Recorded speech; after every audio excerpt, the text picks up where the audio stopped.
AJ, tell us what's going on with this initial stage of polar shift. Well, first we have to define what a polar shift is exactly. A lot of times people use the term to mean the poles have moved from their location. And that happens about every 3,000 plus years. And that's not what we're talking about now. What we're talking about now is complete polar reversal. Polar reversal. Now, what does that mean? That's where north and south switch places, magnetically speaking. It means your compass will take you to Mexico instead of Canada after the shift. Has that ever happened in history? Yes, it happens approximately every 60 million years, and the last polar shift was about 65 million years ago. So we're late. Oh, we are overdue. We are overdue. Well, what are we seeing that would cause us to think that there was a polar shift happening? Well, the poles have begun sliding. Okay, what's that mean? Well, what that means is initially we saw airline pilots about 12 years ago realizing that the alignment was off, and it wasn't the planes, it was the poles. They've begun sliding, and they actually aren't supposed to slide all the way around. And what do you mean by that? When you say, I'm thinking poles, most people are thinking like North Pole, South Pole. Exactly. They don't seem to be going anywhere. What are you talking about? They are going somewhere. They've actually already moved about 1,000 miles from their location approximately 15 years ago. And they're gaining speed as they move. So initially pilots were recalibrating every 3 months. Now the pilots are recalibrating almost daily. Now, you're talking about magnetic north and south, right? Yes. Okay. So all of a sudden the compass that we've always been trusting to get us where we want to go isn't quite as accurate as it used to be. It's still accurate. It's still pointing to magnetic north. Magnetic north isn't where it used to be. Okay. So how fast is this occurring? I mean, you said we've moved 1,000 miles. Where do we go from here? Well, we don't know how fast it's occurring, and that's part of the problem. Unless you were circumnavigating the globe, you wouldn't have noticed the shift.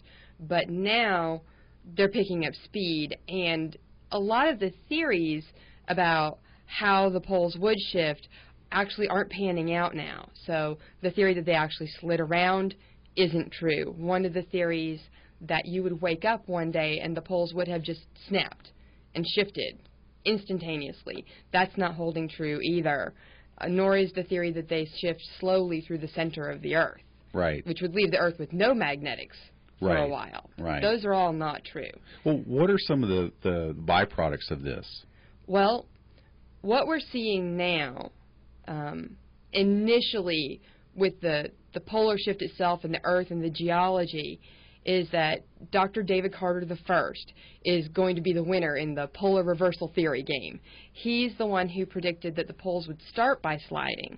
But after the initial slide, we'll start seeing hot spots, pockets, areas where the polarity reverses before the rest of the Earth does. And his theory is that when these hot spots reach some unknown critical mass, then the poles will snap and switch instantaneously. Okay. So what does a hot spot mean? Well, a hot spot is an area, and we don't know how big it is. We're seeing them of various sizes, and within that area, your compass will point south.